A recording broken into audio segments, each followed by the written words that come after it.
cloud practices to manage, applying cloud practices to manage HPC systems. So just that part. So how we leverage then cloud technologies. And my recent focus, let's say on the last year and a half or so, has been on the container stack. And this is how I got into the machine learning bit.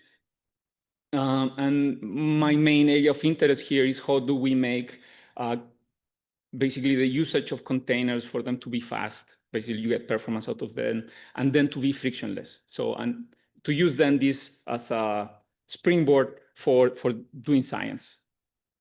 Now,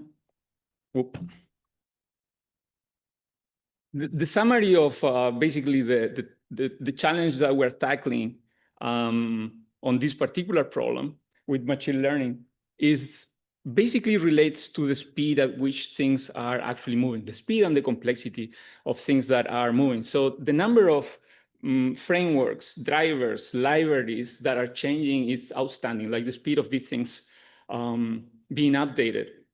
So I've been doing HPC for a long time. Well, long for me, it's around 20 years. I'm pretty sure that other people have been doing it for longer, but 20 years, it's a good snapshot of time to see things changing. I've seen many seasons, many technologies come and go. But this is the first time that I'm absolutely blown away by the rate that things are changing. Like you could see new stuff coming in a matter of weeks all over the stack. And it's a problem that I don't think many people have in HPC, at least not how many have updates on systems in measuring weeks, maybe months, sometimes years, but not at the speed these people are working at.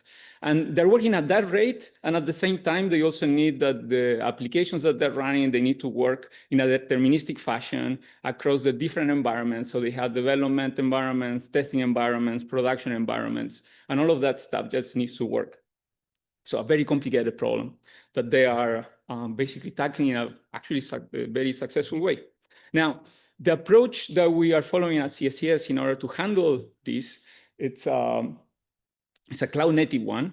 And in this, what I meant is that we're applying declarative mechanisms, and so that we allow basically the system to handle how things are actually getting done. So you specify the what, and then the system under the hood is going to ensure that these things get properly executed.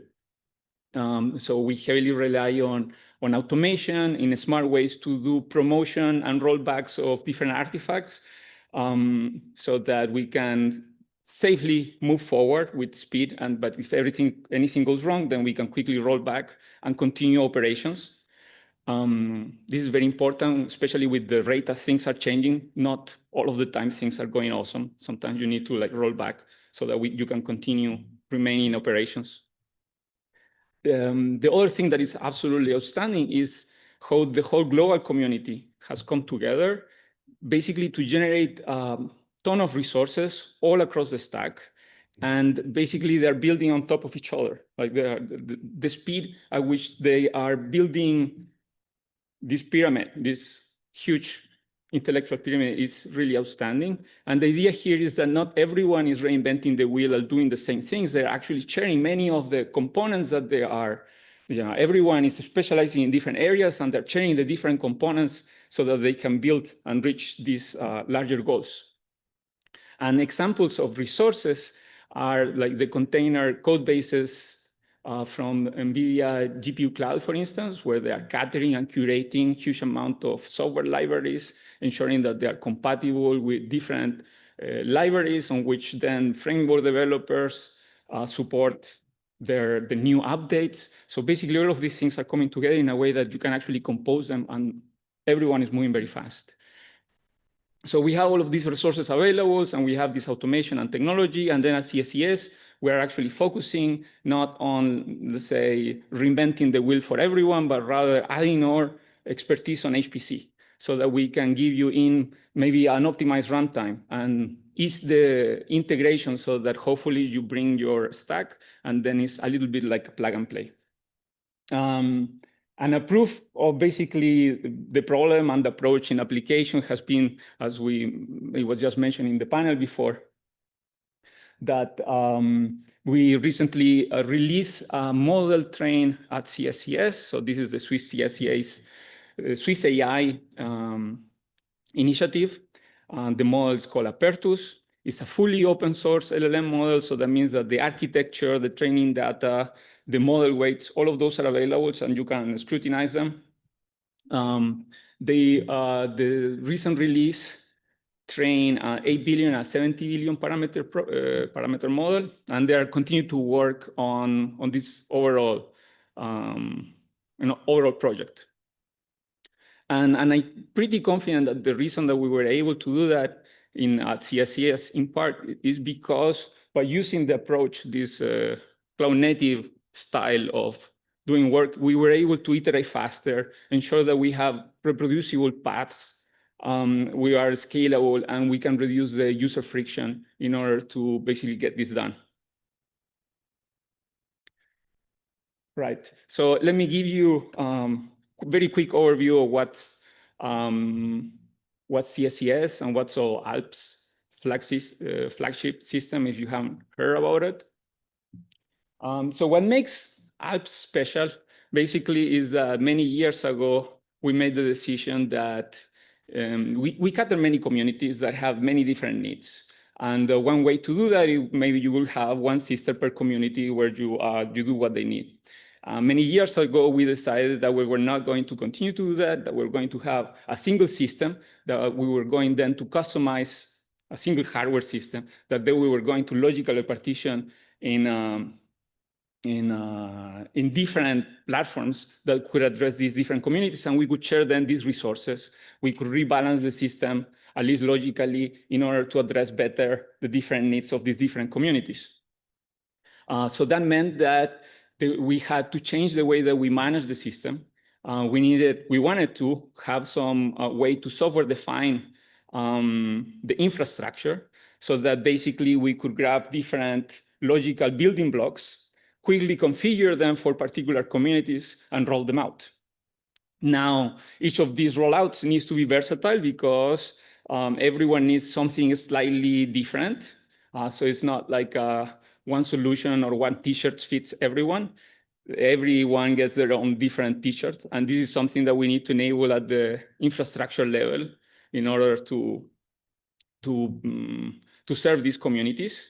It needs to provide some consistent interfaces, because if we have a custom process for generating these clusters for each of these communities, it doesn't scale. So we need to have very clear interfaces in order to handle these composable building blocks. And then on top of that, we have delivered basically at least 3 main platforms that we have that are serving a large part of communities. So that'd be machine learning, weather and climate, and traditional HPC type of workloads that we have. From the user point of view, this has been very good because we can have target configurations that scales to their particular needs, and hopefully with low friction. And this one system that I'm just describing is basically the number 8 supercomputer in the planet. We have a little bit over 2,500 Grace Hopper GPU nodes. So it's pretty sizable. And as I said, we share this across these different communities. And it's not like we just have the 3 flagships. We have several more under the hood, but the 3 ones are the ones that are consuming most of the resources that we have. Right. So a little bit more on detail, we're embracing cloud native. So I just described that we have these building blocks, we automate it all across, and all of the layers of the stack, from the infrastructure to the platforms, to the environments, they are basically handled using the same approach.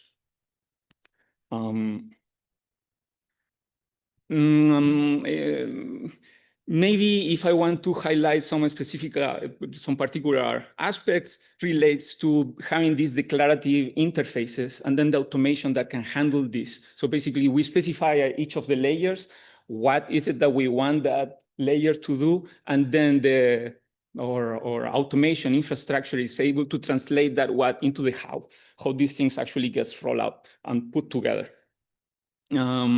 There are a lot of technical details on how this gets done on different layers. Not everything is the same, but the principles are. And I think that in this case, what I want to highlight basically is what this delivers. And I cannot understate how important it has been that we have really accelerated the speed at which we iterate in a way that is very controlled and reversible. So basically now we more or less update the system every week, and we can release updates constantly at the different layers of the stack. I'm not saying that this is absolutely painless, but whenever we find something that is not going right, we just roll it back, and it just takes maybe like 25 minutes or so. Some system administrators are super stressed in the middle, and maybe some people are angry at the same time. But this is something that it was unthinkable, at least at the scale of the system that we have 7 years ago. Like even a couple of years ago, this would have been hard. Now we do it every week. The deployments are reproducible. So basically now that we have all of this in place, we can test it, we can ensure things continue to operate. Because we have these consistent interfaces, this is very good to have. Basically, these building blocks are being built by different teams within the organization. They can come together and basically collaborate with these clear interfaces. That helps a lot. And the way that everything comes in is basically we have a merge request-based workflow for the different teams to basically inject changes in the overall stack. So everything is git ready, or git first, let's call it that way. Okay, so let's go back. That was like a very quick snippet of what we're doing at CSCS in general. This talk is mainly about the container layer of the stack. So basically the last one on the environment side, we're using containers. And as I was mentioning, the context is machine learning. So let's get back into that one. Right. Why is it that we're using containers for machine learning at CSCS? And basically, this is a response in order to keep up with the pace of change of machine learning. If you consider, well, in my experience, like 10 years ago, how we used to manage the system, when someone wanted or needed something in the supercomputer, on a supercomputer, different one, when I was working like 15 years ago, if they needed something, maybe a change will take a lot of my pain and several days just to introduce one. On machine learning, everyone is changing everything all of the time. Everyone needs things that are completely different with different versions, different tooling. Somehow we need to basically, as the center, to be able to cater to these people that are moving so quickly. And basically, this is the response. So basically, we need to respond to their pace. And containers are very good for this because they enable you to basically bring in scopy rebuilds. So you don't need to constantly rebuilding the whole stack. People comes with their own package of application. We figure out a little bit of the plumbing, and then off they go with their version. And then we have thousands of containers from different people, all of them working together without problems. And this is very good in order to resolve this cadence issue that I was talking about. These things are moving every week at the level of drivers, frameworks, compilers, and libraries. So it's a very good decoupling. It also solves the depth problem in terms of the amount of complexity that are coming on the stacks defining each of these containers because they are isolated. This allows us to handle that complexity, enabling then these teams to move fast and independently. Another thing that is very nice about containers is that if you use the recipes correctly, you can pin versions to it and get deterministic builds. This is very important. We do have at the center containers that we built many years ago, and they continue to operate. So they are still useful, and a good reason for that is the declarative nature of the container files used to build them. And we have version builds too, so we can release these artifacts, we can tag them, we can curate them, and then we can basically create a lot of automation around it in order to manage the releases. So the artifacts themselves become building blocks for the future. So it's not that we're always solving something, we move from fire to fire, but actually every time that we work on something, we produce an artifact that is useful going forward. And this is basically how we enable part of the work done in order to get the Apertus model release. Right. Something that I wanted to highlight significantly It's how the global community basically came together in order to work and enable these capabilities, these developments of big LLMs. And it's kind of, it looks like a simple utility that NVIDIA is making available, a huge catalog of different base containers that have been carefully curated, that are maintained by the vendor, that are already GPU tuned in order for them to run.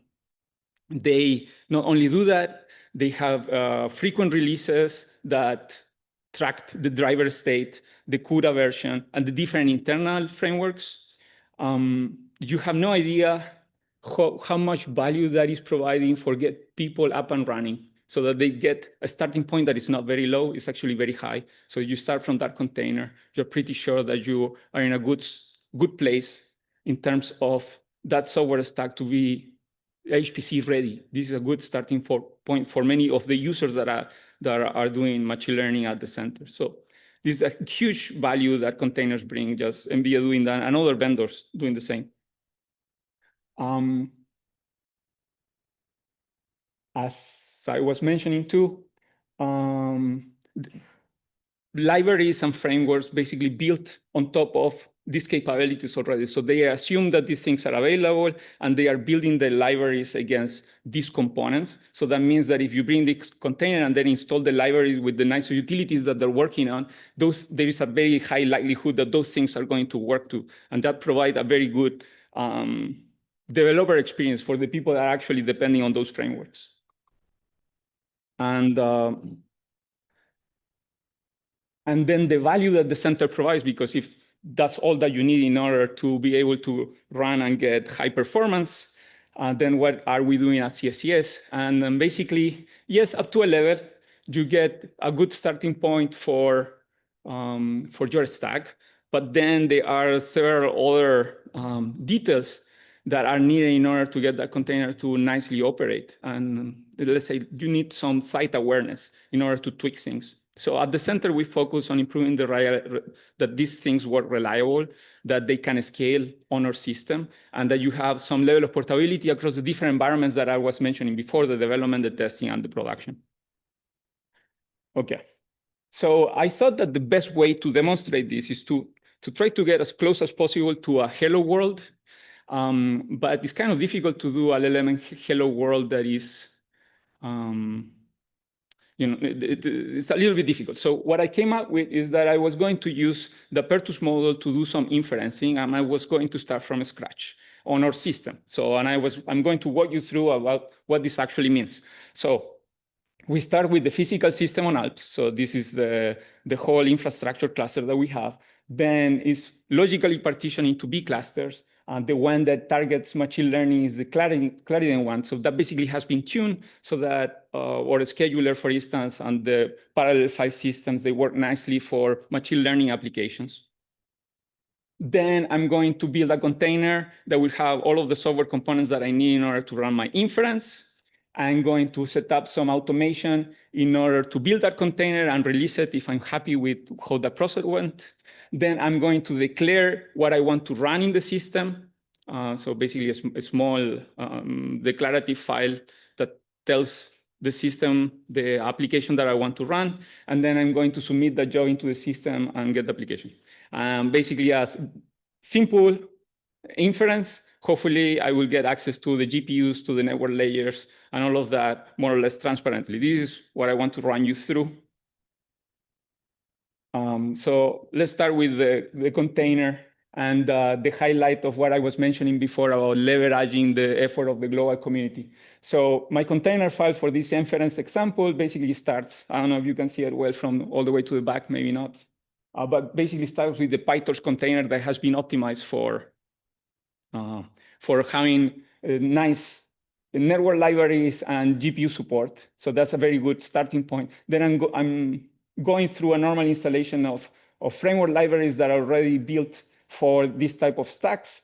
And then I just need to do pip install transformers, tokenizer, Hugging Face, and accelerate. What these things do is basically this bring in the machine learning framework so that I can do my inference. And then the second part that is very important is that I bring in accelerate library that allows me to use the multi-GPU setup that I have on Alps.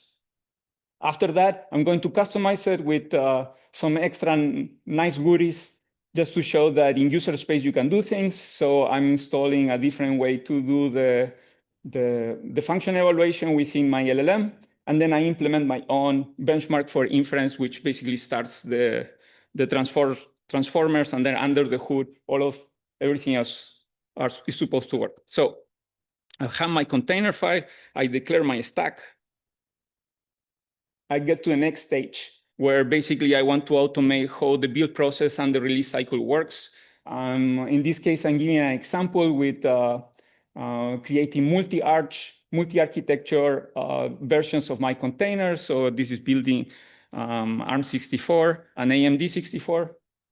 And I'm releasing the images on GitHub registries. Basically, it's just 60 lines of code that you need in order to do that. So if I were to necessarily tweak my container file, and I think it's under 5 minutes, all of these get automatically built, and I have a new version of it that I can very quickly test. Good. I could even add steps for adding tests and whatnot, but it was too much for the 4 hours that I had to prepare this. So, contrast is not awesome. Can you guys see this? This is oversight. So you will have to believe me there, or maybe you can check out the slides afterwards. But basically at CSCS, we implemented a way to abstract away the details of what you want on the container stack. So basically, instead of calling the container engine like Podman on Singularity or Sarus, whatever might be the container stack that you might want to use, we created a file that basically abstracts away the deployment. And what this file does is basically you declare all of the things that you want the runtime to customize the environment that the container will launch. So you say what the image is, what are the mounts that you want to set up, what is the working directory, entry points, environment variables, and maybe a few extra annotations that allow you to enhance the container with particular capabilities like CDIs, which is the interface for setting up drivers. If you want to enable the nickel layer, which is the networking side, you can do that. At CSCS, we have an HPE system. So with a slingshot network, you can also enable the network. And all of this is done via annotation. So basically you say, these are the different extensions that I need. Please, runtime, figure it out when I do the deployment. And basically, this is all you need in order to run the stack that I just mentioned before. Another thing that is very nice of these abstractions is that if we wanted to, and for whatever reason, there are new versions of each of these optimized, site-specific optimized components, maybe a nickel release or a new CXI, we could enable those via annotations too. So basically the containers remain the same, and then the automation can take care of upgrading then at runtime, what you are setting up. So nice separation of concerns. And we get to the point that I actually submit this to the system, and what we're seeing in this slide that it has way more better contrast is that I'm allocating a job. I'm using a Slurm. You can see the output of salloc. I get one node. This one node has 4 Grace Hopper super chips. And then I tell Slurm that runs the environment that I just defined. So by using Slurm -- environment transformers, that basically grabs my EDF, my environment definition file that I just showed, and then under the hood, by the integration with the workload manager, everything is set up automatically for you. And basically from there, you can tell what's the application inside the container that you want to run and with which parameters you want to pass it on. And in this case, I'm using my tiny inference code. And I'm telling it that I want to run the Swiss AI Apertus 8 billion parameter model. This is the first chunk of execution that you see there. And then the output that you get is just for benchmarking. So it tells me that it took 50 seconds to process the prompt. It's a significant prompt that I set up there. And it's using all 4 GPUs at 21 tokens per second. Now I'm using the model quantization here is 16 float, right? So these are significant weights, and that's kind of the reason why it's taking a significant amount of time. So this is not quantized. And then after that, I use the same container to deploy the model for 70 billion parameters. And basically, under the hood, everything is taken care in order to set up that deployment. And maybe if you did not get it, by setting up that environment file, basically what's happening under the hood is that the EDF is passing the model weights for these two cases when the container setup is being put in place. It passes the prompts that I want to process and expose the output so that I can get back from the container when the job is done. All of that is handled, let's say, automatically and transparently. Right.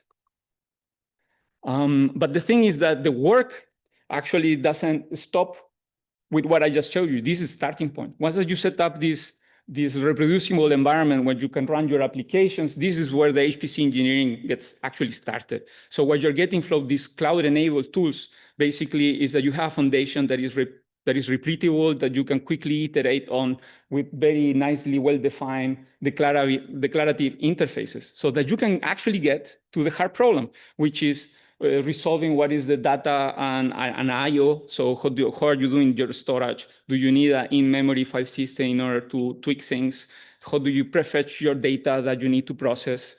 If you need, for instance, runtime services like bring up Fuse, or maybe caching layers, checkpointing and restarts. How do you do the scaling of your application from single node, multi-node, at scale validation because your threshold points actually change? You look into if you need to tune some of the specific kernels or maybe the communication libraries, if you need to do placement or affinity of your application. And how do you deal with resiliency? So when you're running at scale, you also need to take care of fault tolerance. How do you do retrain? How do you do the workload balance? So basically with this cloud native, we are helping you manage change in a better way so that you can focus on the performance, not on the plumbing part.